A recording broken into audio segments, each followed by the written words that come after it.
everyone, welcome back to Inspire Your Daily Grind. My name is Ojen and today we'll talk about why discipline beats motivation. Alam mo, hindi araw-araw motivated tayo. Pero kung may disiplina ka, kahit wala kang gana, tuloy ang laban. Because habits matter more than moods. Motivation is like a spark. Mabilis mawala. But discipline is like a fuel. It keeps the fire burning. So, kapag umaasa ka lang sa motivation, minsan, hindi ka gagalaw kapag wala kang gana. Pero, kung may disiplina ka, automatic na gumagalaw ka kahit tamad ka. So, in Tagalog, ang motivation ay panandalian, pero ang disiplina ay pangmatagalan. See? You can see the difference, right? But, here's the thing. Why discipline is very, very important? Because discipline are also our habits. And that habits can build us to become the best version of ourselves. But motivation also can help us to become more motivated to do something.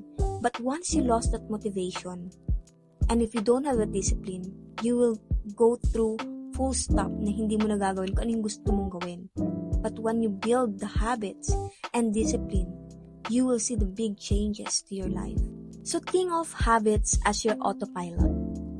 Kung sanay ka na gumising ng maaga, or mag-exercise, or mag-journal, hindi mo na kailangan ng motivation araw-araw. Ang disiplina ang nagbubuo ng ugali, at ang ugali ang nagdadala sa tagumpay. I remember when I started the routine of writing daily reflection or my gratitude journal.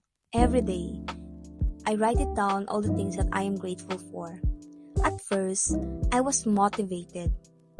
Pero nung nawala yung motivation, disiplina na lang ang nagdala sa akin para magpatuloy. And that's what made the difference. So here's the challenge. Choose one habit you want to build this week. Pwedeng simpleng bagay, like drinking water, sleeping earlier, or reading 10 minutes a day. Commit to it daily, kahit wala kang motivation. Remember, discipline builds habits, and habits build success.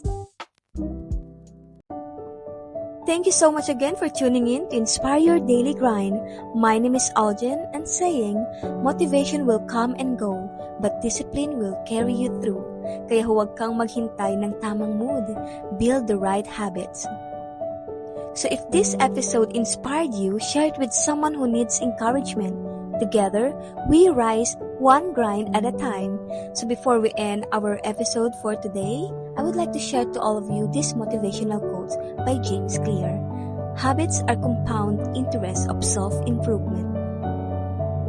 Thank you so much again, and see you again to the next episode.